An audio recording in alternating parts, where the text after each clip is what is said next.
समय कितना भी कठिन क्यों ना हो, वह आपको तब तक नहीं हरा सकता जब तक कि आप खुद हार न मान लें। इसलिए कर्म करें, धैर्य रखें और विश्वास को कभी भी डगमगाने न दें। साथियों नमस्कार, मैं RS खरे अपने चैनल मातु पितृ ज्योतिष ज्ञान के माध्यम से आप सभी दर्शकों का हार्दिक अभिनंदन स्वागत करता हूं। इस वीडियो में हम ग्रहों के गोचर के आधार पर चर्चा करेंगे कि कन्या राशि वाले जातकों का मार्च सितंबर 2024 उनके स्वास्थ्य के दृष्टिकोण से कैसा रहेगा। भूमि भवन के बारे में समझेंगे, संतान शिक्षा के बारे में जानेंगे, दाम्पत्य जीवन कैसा रहेगा, भाग्य के बारे में समझेंगे, कैरियर के बारे में जानेंगे और क्या क्या लाभ परेशानियां इस माह कन्या राशि वाले जातकों को देखने को मिलेंगी। इन्हीं सब बातों की चर्चा इस वीडियो में विस्तार से करेंगे। यह राशिफल जन्म राशि पर आधारित है, इसे नाम राशि से भी देखा जा सकता है। माह प्रारंभ से ही कुंडली चार्ट में दिख रहे ग्रहों के गोचर की स्थिति कुछ इस प्रकार है। कन्या राशि में शुक्रदेव केतु देव का गोचर हो रहा है। शुक्रदेव यहाँ पर 17 सितंबर तक गोचर करेंगे। 18 सितंबर को शुक्रदेव द्वितीय भाव में स्वक्षेत्री होकर गोचर करेंगे। छठवें भाव में कुंभ राशि में शनिदेव का गोचर हो रहा है। सप्तम भाव में मीन राशि में राहुदेव गोचर कर रहे हैं। भाग्य भाव में वृषभ राशि में देवगुरु बृहस्पति का गोचर हो रहा है। दशम भाव में मिथुन राशि में मंगल देव गोचर कर रहे हैं। एकादश भाव में कर्क राशि में बुध देव का गोचर हो रहा है और द्वादश भाव में सिंह राशि में सूर्य देव गोचर कर रहे हैं। इन ग्रहों के गोचरीय प्रभाव एवं राशि परिवर्तन से कन्या राशि वाले जातकों का यह माह कैसा रहेगा, इसी को यहाँ पर विस्तार से समझने का प्रयास करते हैं। यहाँ पर मैं अपने दर्शकों से एक बात अवश्य कहना चाहता हूँ कि कई वीडियो में बहुत सारे दर्शकों के कमेंट्स आते हैं कि मेरा कुछ नहीं हो रहा है, कोई लाभ नहीं मिल रहा है, ग्रह गोचर कहीं कुछ नहीं कर रहे हैं, सब बकवास है। इस तरह के कमेंट्स बहुत सारे आते रहते हैं। इस संबंध में मैं यह स्पष्ट कर देना चाहता हूँ कि आपकी जन्म कुंडली लग्न कुंडली पर ग्रहों की स्थितियों पर सारी चीज़ें आधारित रहती हैं। यह जो विश्लेषण है यह नाम राशि चंद्र राशि पर आधारित है, लेकिन आपकी व्यक्तिगत लग्न कुंडली में ग्रहों की स्थिति क्या है वह मुझे पता नहीं है। यदि स्थिति अशुभ है तो निश्चित रूप से यह राशि फल का विश्लेषण आपके लिए सटीक नहीं बैठेगा। अतः आप अपने ग्रहों की स्थितियों को देखें। यदि स्थितियां सही हैं तब आपको गोचर में भी अच्छे रिजल्ट मिलेंगे। लेकिन यह कहना कि हमको लाभ नहीं मिल रहा है, ग्रह नहीं है, ग्रह कुछ नहीं करते हैं, सब बकवास है, यह उचित नहीं है। चलिए अब आगे वीडियो में विस्तार से समझने का प्रयास करते हैं। कन्या राशि वाले जातकों के स्वामी बुध देव है और बुध देव 4 सितंबर तक एकादश भाव में गोचर कर रहे हैं। तो यहाँ पर बुध देव का गोचर शानदार बना हुआ, बेहद शानदार बना हुआ है। 4 सितंबर के बाद में द्वादश भाव में ट्रांजिट करेंगे। ट्रांजिट करके सूर्य और बुध के साथ में बैठकर इनका बुधादित्य योग 17 सितंबर तक रहेगा, जब तक सूर्यदेव इस भाव में रहेंगे। तो यहाँ पर 4 सितंबर तक बुधदेव आपको अनेक तरह के लाभ देंगे, धन का आगमन होगा। लेकिन 4 सितंबर के उपरांत जैसे ये द्वादश भाव में ट्रांजिट कर जाएंगे तो आप अपने आसपास के कार्यों से लाभ प्राप्त नहीं कर पाएंगे, क्योंकि बुधदेव त्रिक भाव में गोचर करेंगे। दूर दराज का भाव है, तो यदि कोई भी कार्य, बिजनेस, रोजगार, नौकरी यदि आप विदेश से करते हैं, अपने जहां आप स्वयं रह रहे हैं वहां से दूर स्थान से करते हैं, तो आपको बेहद धन के लाभ यहाँ भी बुधदेव के मिलेंगे। 23 सितंबर तक यहाँ पर रहेंगे द्वादश भाव में बुधदेव। 23 सितंबर के बाद गोचर कर जाएंगे और आपकी ही राशि में गोचर होगा बुधदेव का, स्वराशिस्थ हो जाएंगे। तो यहाँ बेहद शानदार पोजीशन हो जाएगी। कहने का मतलब बुधदेव का गोचर मार्च सितंबर में लगभग आपके लिए अच्छा होने वाला है। 4 सितंबर से 23 सितंबर तक बुध की स्थिति थोड़ी सी कमज़ोर रहेगी, तो आप श्री गणेश अथर्वशीर्ष स्तोत्र का पाठ कर सकते हैं। गणेश जी का पूजा, वंदना, उपासना किसी भी रूप में कर सकते हैं, जो आपके लिए अति लाभकारी सिद्ध होगा। शुक्रदेव द्वितीय भाव के स्वामी हैं यानी द्वितीयेश धनेश और भाग्येश भाग्य भाव के स्वामी होकर शुक्र देव का गोचर आपकी राशि में हो रहा है। यानी भाग्येश का गोचर आपकी राशि में होना, यानी यह शुक्र का आपके लग्न के, आपके राशि के स्वामी बुध के परम मित्र का, योगकारी ग्रह का गोचर शानदार है। भाग्य से अनेक कार्य आपके बनेंगे। भाग्य से आपको धन भी प्राप्त होगा, क्योंकि शुक्र देव 18 तारीख को ट्रांजिट कर जाएंगे तुला राशि में, अपने ही राशि में गोचर करेंगे। धनेश का धन भाव में गोचर भाग्येश होकर अति धनकारी है। आर्थिक पक्ष बेहद मजबूत रहने वाला है। कब? 18 सितंबर के बाद में कन्या राशि वाले जातकों का भाग्य का पूरा पूरा सहयोग मिलेगा। धन का आवागमन अनेक स्रोतों से बना रहेगा।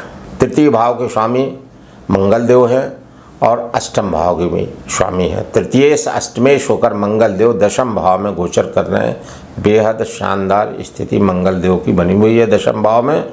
दशम भाव में मंगल का गोचर शानदार माना गया है। यहाँ पर आपका कैरियर अच्छा रहेगा, कर्म भाव अच्छा रहेगा और आपके कैरियर में उन्नति आपको देखने को मिलेगी। वो कैरियर आपकी नौकरी हो सकती है, आपका रोजगार हो सकता है, आपका व्यापार हो सकता है। आर्थिक पक्ष मजबूत रहेगा। मंगल की चतुर्थ दृष्टि आपके ऊपर पड़ेगी तो आपका मान सम्मान यश कीर्ति फैलेगी, सब में आपको इजाफा देखने को मिलेगा।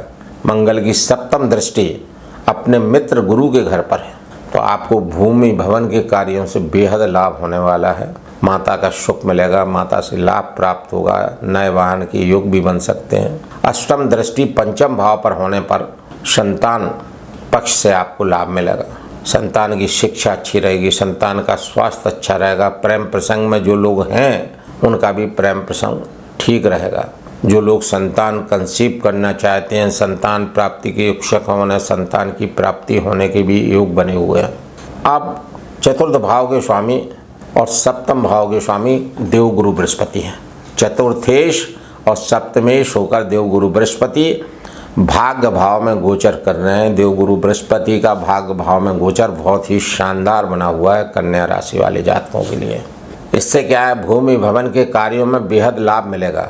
ये गुरु का गोचर 15 मई तक रहेगा तो यहाँ पर देवगुरु बृहस्पति की गोचर से चतुर्थ भाव के कारकों से आपको लाभ मिलेगा।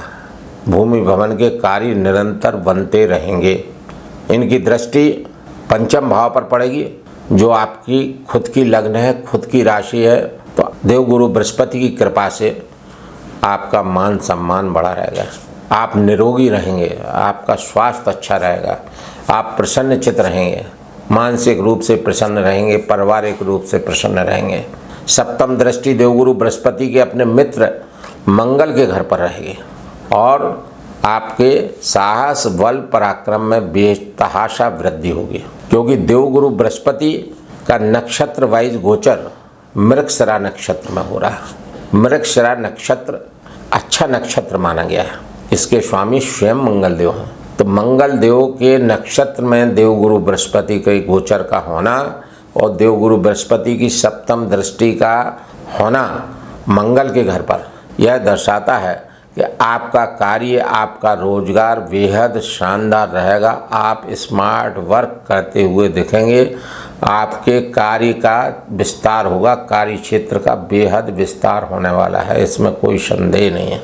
उसके बाद में देवगुरु बृहस्पति की नवम दृष्टि आपके संतान शिक्षा भाव पर रहेगी, प्रेम प्रसंग भाव पर रहेगी।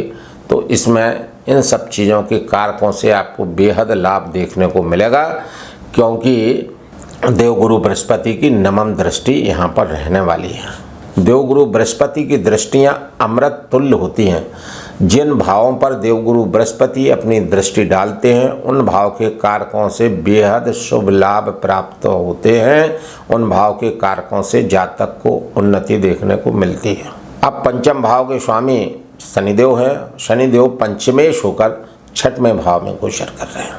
छठवें भाव में गोचर का मतलब क्या हुआ कि रोग ऋण शत्रुओं को आपसे दूर करने का कार्य करते रहेंगे। रोग यदि कोई हैं तो धीरे धीरे समाप्त होने लगेंगे, शत्रु टिक नहीं पाएंगे, कर्जा कोई लिया हुआ है तो चुकता रहेगा, क्योंकि शनिदेव महाराज बकरी चल रहे हैं वर्तमान में, और बकरी होने से इनका चेष्टा बल बढ़ा हुआ है, फल देने की क्षमता बढ़ी हुई है, और बकरी होने से ये अपने से एक घर अर्थात पंचम भाव को भी अपने प्रभाव में लेंगे, और पंचम भाव के स्वामी भी हैं। कहने का मतलब ये है कि पंचम भाव भी आपका प्रभावित होगा, तो पंचम भाव के कारकों से भी आपको शुभ और अशुभ फल प्राप्त होंगे। यह निर्भर करेगा आपकी लग्न कुंडली में शनिदेव की स्थिति पर। यदि शनिदेव की स्थिति लग्न कुंडली में शुभ है, अच्छी है, तो निश्चित रूप से पंचम भाव के कारकों से भी आपको लाभ प्राप्त होंगे। पंचम भाव के कारक कौन से हुए? संतान, शिक्षा, प्रेम और राजनीति और मनोकामना यदि कोई है तो मोटे मोटे ये भाव पंचम भाव के कारक हैं। इन सब से आपको लाभ देखने को मिलेगा यदि शनि देव की लग्न कुंडली में स्थिति मजबूत है। उसके बाद में राहु देव सप्तम भाव में गोचर कर रहे हैं, तो यहाँ पर यदा कदा आपके स्पाउस का स्वास्थ्य प्रभावित हो सकता है, स्पाउस का छुटपुट कोई नुकसान हो सकता है, और दाम्पत्य जीवन में थोड़ा सा सामंजस्य बनाने की ज़रूरत है। छुटपुट वाद विवाद से बचें, बाकी ठीक है। कुल मिलाकर कन्या राशि वाले जातकों का ग्रह गोचर के हिसाब से सितंबर माह अच्छा बना हुआ है। फिर भी अपने राशि के स्वामी बुधदेव का उपाय करके, क्योंकि बुधदेव 4 सितंबर से 23 सितंबर के मध्य द्वादश भाव में त्रिक भाव में रहेंगे, तो यहाँ बुध की स्थिति थोड़ी सी कमज़ोर रहेगी। तो बुध का उपाय करें, श्री गणेश अथर्वशीष स्तोत्र का पाठ करें, बुध का बीज मंत्र ओम ब्राह्म ब्रीम ब्रोम सा बुधाय नमः मंत्र का जाप 108 बार नित्य करें। सूर्यदेव चूँकि 17 तारीख तक द्वादश भाव में रहेंगे त्रिक भाव में, तो सूर्यदेव को सूर्य उदय के बाद में जल अर्घ्य देवें। सूर्यदेव का बीज मंत्र ओम घृणी सूर्याय नमः मंत्र का जाप करें। गायत्री मंत्र का जाप भी 1 माला नित्य कर सकते हैं। शुक्रदेव नीचस्थ स्थिति में रहेंगे आपकी राशि में, तो शुक्र का भी उपाय आप कर सकते हैं। शुक्र के उपाय के लिए आप प्रत्येक शुक्रवार को सफ़ेद वस्तुओं का दान करें, प्रत्येक शुक्रवार को देवी का पूजा अर्चन करें, अम्बे माँ की आराधना करें, कन्याओं को भोजन कराएं। ऐसा करने से शुक्र की कृपा आप पर रहेगी, आपका भाग्य अच्छा चलेगा, आर्थिक पक्ष मजबूत रहेगा, धन संचय बना रहेगा।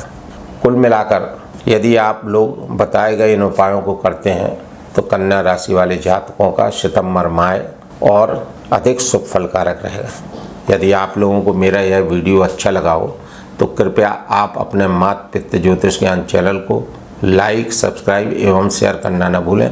धन्यवाद।